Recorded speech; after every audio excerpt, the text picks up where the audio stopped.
Mbele yetu hapa kuna jeneza, na ndani ya jeneza hili uko mwili wa ndugu yetu Friar Nerius Nyauru Mwanga, ambaye kama tulivyosikia pia katika historia alizaliwa tarehe 10 mwezi wa 10 mwaka 1997, na Mwenyezi Mungu akamwita kwake tarehe 9 mwezi wa 2 mwaka huu 2026.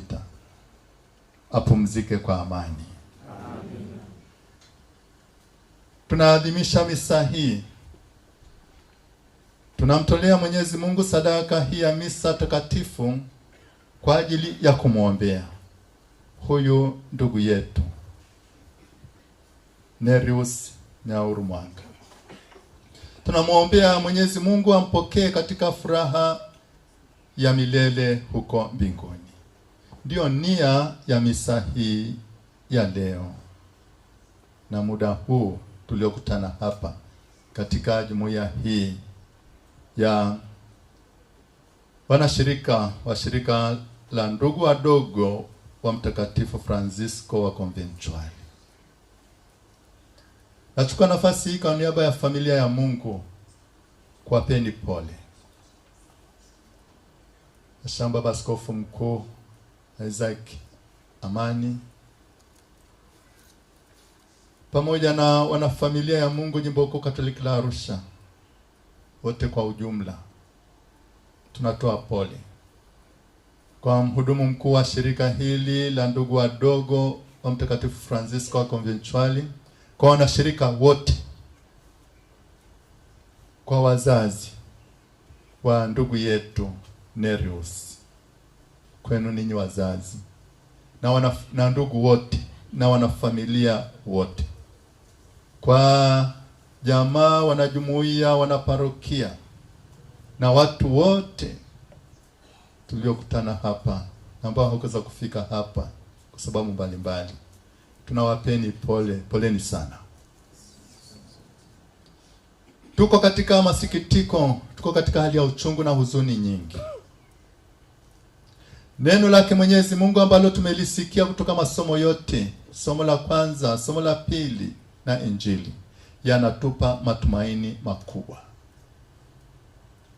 Tunaomba tupokee hilo neno lake Mwenyezi Mungu liwe ndio faraja kwetu sisi wote, kwa wanashirika, kwa wazazi, ndugu, jamaa, marafiki, kwetu sisi sote. Neno hilo lake Mwenyezi Mungu liwe faraja kwetu katika kipindi hiki cha majonzi na masikitiko makubwa.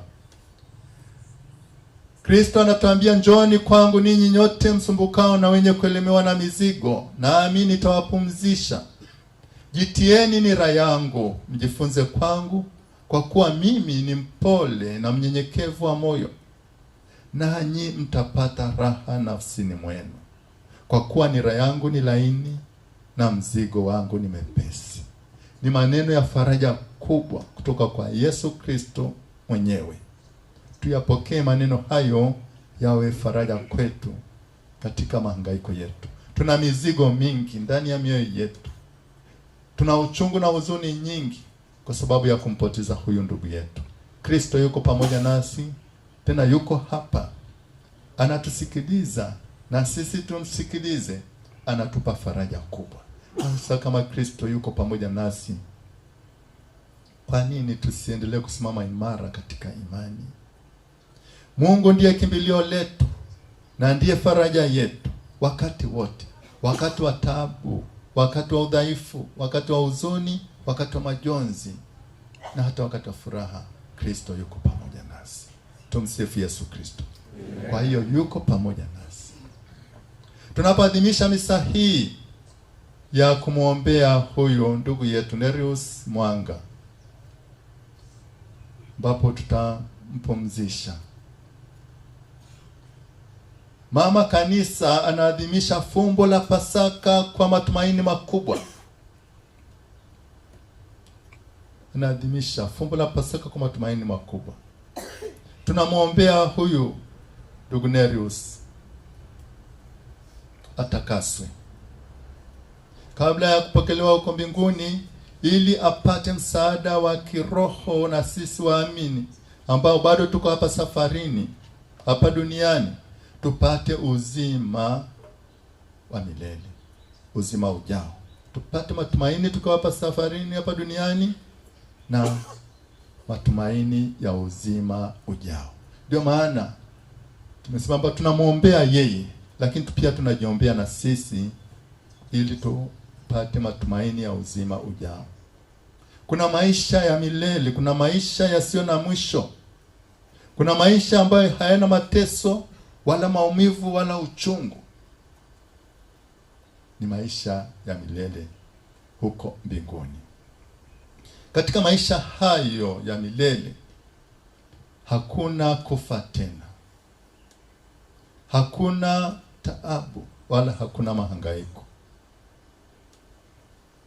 Na tunaambiwa na maandiko matakatifu, katika maisha ya milele wenye haki, waadilifu, wenye heri watakaribishwa katika maisha hayo.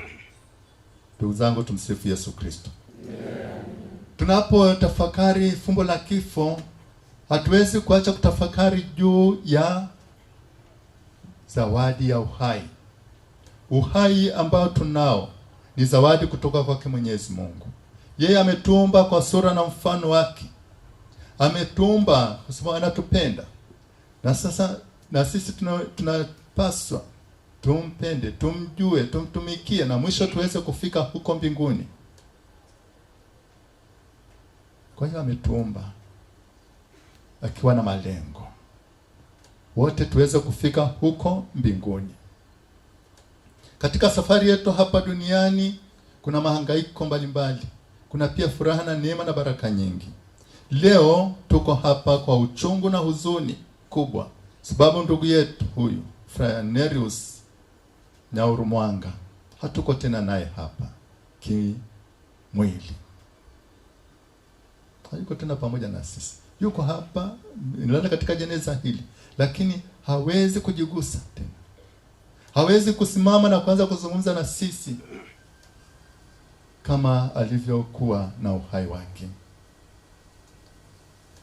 Ndugu huyu tulimpenda, tuliishi naye, alikuwa katika malezi ya upadre kama tulivyoelezwa katika historia yake. Hayuko tena nasi kimwili.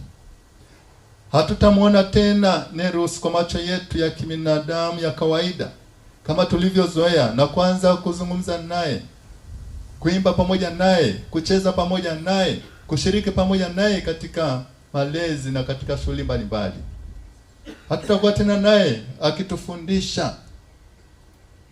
Hatutakuwa tena naye katika hali hiyo. Ni uchungu na ni huzuni kubwa. Sasa katika hali hiyo, katika hali ya kibinadamu tunaweza tukajiuliza maswali mengi na hata kumuuliza Mwenyezi Mungu, Mungu, kwa nini umeruhusu haya yatokee? Kwa nini umemchukua ndugu Nerius mapema hivyo? Miaka mingapi ndugu zangu? 29 takriban 29. Kwa nini umemchukua kijana mdogo kabisa? Kwa nini ukusubiri amalize malezi yake awe padre, alafu alitumikie kanisa la Mungu, ahudumie kondoo wake Mungu muda wote ambao utapenda ahudumie, alafu ndio umchukue? Kwa nini? Tunaweza kujiuliza maswali mengi tu. Kwa nini usingesubiri? Mungu ni mwema na kila wakati. Kwa hiyo ndugu zangu, katika hali hiyo ya maswali hayo hatuna majibu. Hatuna majibu, tunabaki na mizigo katika mioyo yetu na maswali mengi. Neno lake Mwenyezi Mungu linatupa faraja. Njooni kwangu ninyi nyote mnaosumbuka na kulemewa na mizigo. Alafu sehemu nyingine natuambia kwamba mambo haya aliwaficha wenye hekima na akili, akawafunulia watoto wachanga. Na mwishoni kabisa natuambia kwamba yeye aminie atakapokufa atakuwa naishi. Na kila aishie na kuniamini hata kufa kabisa, hata uzima wa milele. Ndugu zangu, hayo sio maneno ya faraja, ni maneno ya faraja kweli, kwamba tumwamini Kristo, tusikate tamaa hata siku moja, tusimame imara katika imani yetu hata tunapokutana na changamoto mbalimbali. Kwa hiyo nawaalika wana shirika wote, wana familia wote, taifa la Mungu, wana familia ya Mungu, tusimame imara katika imani. Tumempoteza huyu ndugu yetu, tunajua ameitwa na Mungu. Kwa hiyo tusiyumbe, wana familia msiyumbe, wana shirika msiyumbe, taifa la Mungu tusiyumbe kiimani. Amenituacha mapema, Mungu amemchukua mapema katika umri huo wa miaka 29. Tunamlilia kama binadamu. Tunajua na tulivyosikia katika historia yake, yeye alimpenda Mwenyezi Mungu. Ni rafiki, ina Yesu ni rafiki yake. Tunatumaini Nerusi amekwenda kwa Baba wa mbinguni. Mungu ni mwema. Na kila wakati tunaamini kwamba Nerusi amekwenda kwa Baba wa mbinguni. Tungependa kweli aendelee kukaa pamoja nasi, kuimba, kusali, kucheza, kutufundisha. Lakini Mungu amesema hapana, Nerusi mwanangu, njoo kwangu. Ndio akamuita tarehe hiyo 9 mwezi wa 2 mwaka huu. Tunamwomba Mungu ampokee katika furaha ya milele, ili afurahi na malaika. Nerusi afurahi na malaika na watakatifu wa mbinguni. Ndio nia ya misa hii. Mungu ampokee katika furaha ya milele, afurahi na malaika na watakatifu wa mbinguni. Mungu ampokee huko ambapo hakuna machungu, hakuna magonjwa, hakuna ajali, hakuna taabu, bali amani na furaha pamoja na Mungu Baba, Mungu Mwana na Mungu Roho Mtakatifu. Ndio zawadi kubwa ambayo tunaweza tukampatia ndugu yetu Nerusi. Alafu tunajiombea pia sisi wenyewe, siku moja tushiriki naye uzima wa milele. Tumsifu Yesu Kristo. Kwa hiyo ndugu zangu, tupokee maneno hayo ya faraja kutoka kwa Mwenyezi Mungu, kutoka katika neno lake. Alafu tumshukuru Mungu. Tumwambie Mungu asante kwa zawadi ya huyo ndugu yetu. Alipozaliwa, kaletwa duniani, natumaini wazazi mko hapa na ndugu wengine, kila mmoja alifurahi, alishangilia kwamba amepata zawadi, mtoto amekuja duniani. Ni zawadi kutoka kwake Mwenyezi Mungu. Mkamlea vizuri.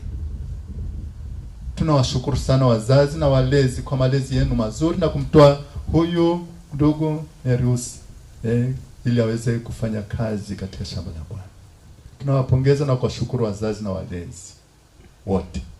Kwa hiyo tulishangilia na tulifurahi. Na alipojiunga na shirika ila misionari wakafurahi kama tulivyosikia katika historia.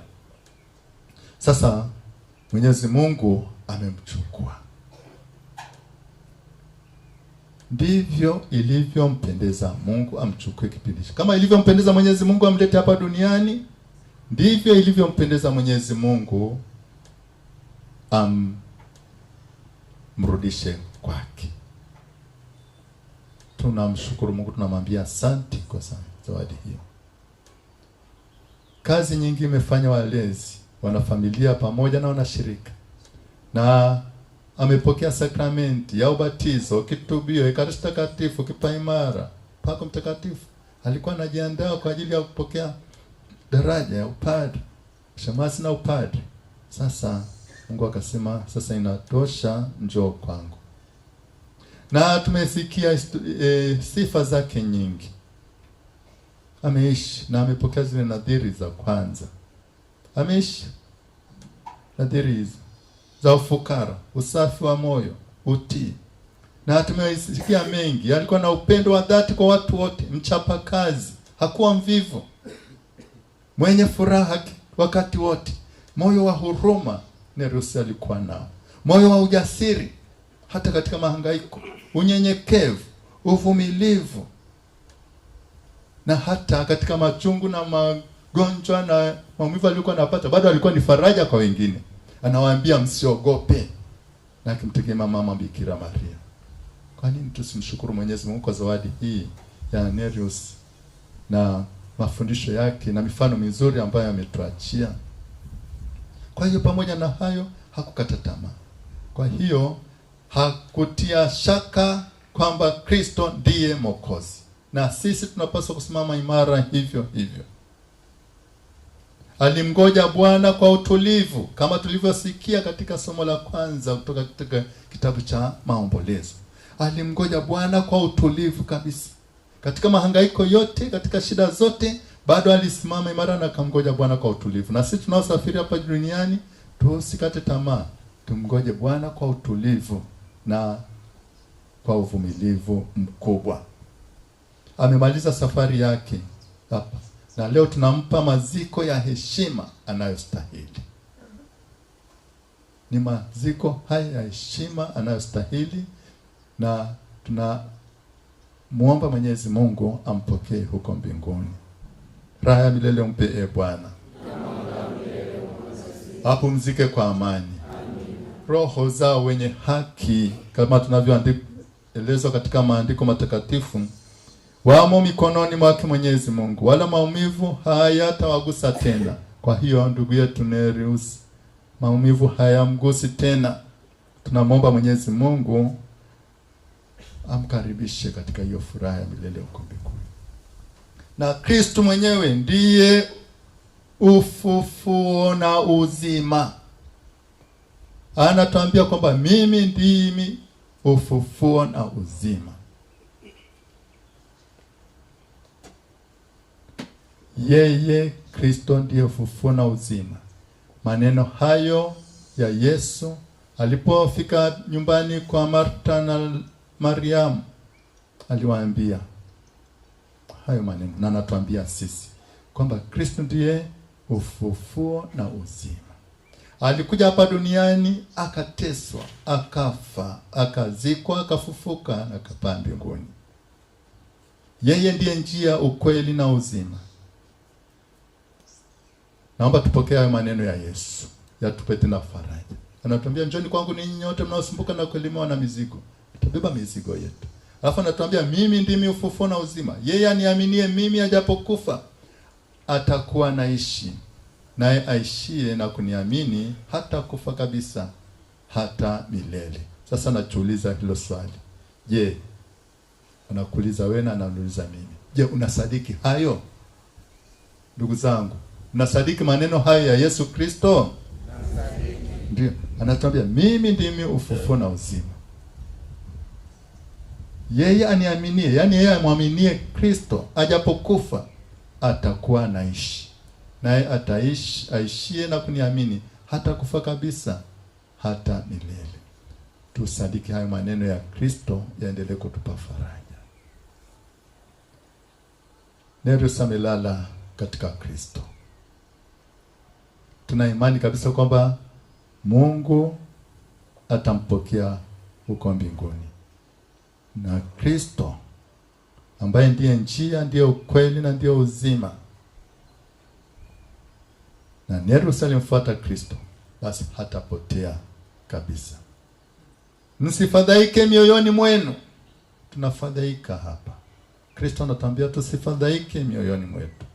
Mnamwamini Mungu. Sisi wote tunamwamini Mungu. Nereus alimwamini Mungu. Niaminini na mimi pia. Yaani tumwamini pia Kristo. Nyumbani mwa Baba yangu mna makao mengi. Nyumbani mwa Baba kuna makao mengi. Tumsifu Yesu Kristo. Naenda kuandalia mahali. Nitakuja tena niwakaribishe kwangu, ili nilipo mimi nanyi muwepo. Je, tunafurahi, tunapenda kuwepo mahali ambapo Yesu Kristo yupo? Tumsifu Yesu Kristo. Sikilizeni haya maneno mazuri ya Yesu. Msifadhaike mioyoni mwenu. Ni maneno ya Yesu. Mnamwamini Mungu, niaminini na mimi. Sisi tunamwamini Mungu? Tunamwamini Kristo? Anaendelea kutuambia nyumbani mwa Baba yangu mna makao mengi. Maneno ya Kristo mwenyewe. Naenda kuandalia makao. Yesu anaenda kutuandalia nini? Naye ndiye njia, ndiye ukweli na ndiye uzima. Alafu anatuambia kwamba atarudi tena. Atakuja tena atukaribishe kwake. Tunapenda Kristo atukaribishe kwake? Tunapenda Kristo atukaribishe kwake? Ili alipo yeye Kristo na sisi tuwepo. Tunapenda kuwepo mahali Kristo alipo. Akatuambia sasa hivi twende kwangu. Twende tumfuate Nereus. Tuko tayari? Msifia. Nereus ni ndugu yetu. Tumekaa pamoja naye. Yesu Kristo amekuja alimwandalia makao. Akaja akamchukua Nereus. Ili mahali ambapo Yesu Kristo yupo na Nereus awepo. Nereus ameshakwenda. Kristo anatuambia kwamba atarudi atakuja kutuchukua sisi. Tuko tayari kwenda? Sasa hivi? Kweli? Hongereni kwa imani, kweli mnaisimama imara katika imani. Lakini haya maneno ya Kristo yatupe faraja. Ni mahali pema. Kwa hiyo Nereus amekwenda mahali pema huko mbinguni. Na Kristo anatuambia ili tuwepo pale mahali ambapo yupo, tumfuate yeye. Kwa sababu yeye ndiye njia, ndiye ukweli na ndiye uzima. Ili tuweze kuwepo mahali ambapo Kristo yupo, tuishi vizuri hapa duniani. Tuishi vizuri na zile fadhila ambazo Mwenyezi Mungu anataka tuziishi, tusizipoteze hata kidogo. Leo tumeshamaliza safari yake. Na katika maisha haya ya milele, kama tulivyoelezwa na tunavyoelezwa kila wakati katika maandiko matakatifu, wenye haki, waadilifu, wenye heri, wateule wataishi milele. Na wataishi milele mbinguni. Tusisahau kutunza roho zetu. Tusisahau kutunza roho zetu tukaangalia tu mambo ya nje tu. Ndugu zangu, ulimwengu huu umejaa maovu mengi ya kila aina. Na haya yanasababishwa na sisi binadamu. Tumwombe Mwenyezi Mungu atujalie neema na baraka zake, tuweze kupambana na maovu yote na maadui wa roho zetu. Tutende mema, tuwe watu wa haki, wenye moyo wa huruma, wapenda amani, waadilifu, wapatanishi, wenye furaha, moyo wa msamaha, ukarimu, uvumilivu, utu wema, uaminifu na fadhila nyingine nyingi, ili baada ya safari yetu hapa duniani atukaribishe huko mbinguni. Tumsifu Yesu Kristo. Ndugu yetu Nereus alimwamini Mungu. Amelala katika, yupo mikononi mwake Mwenyezi Mungu. Na zawadi ambayo tunaweza tukaendelea kumpa ni kuendelea kumwombea ili awe salama mikononi mwake Mwenyezi Mungu. Tumwombe Mwenyezi Mungu ampokee katika furaha ya milele huko mbinguni, na sisi mwisho wa safari yetu hapa duniani atukaribishe pia huko mbinguni. Raha ya milele umpe Bwana. Apumzike kwa amani. Neno hilo la Mwenyezi Mungu liendelee kutupa imani na matumaini na kutuimarisha ili tuendelee pia kuimarishana. Mungu ni mwema. Na kila wakati Mungu ni mwema. Kristo tumaini letu. Kristo ndiye tumaini letu, tumfuate yeye, ndiye njia, ndiye ukweli na ndiye uzima.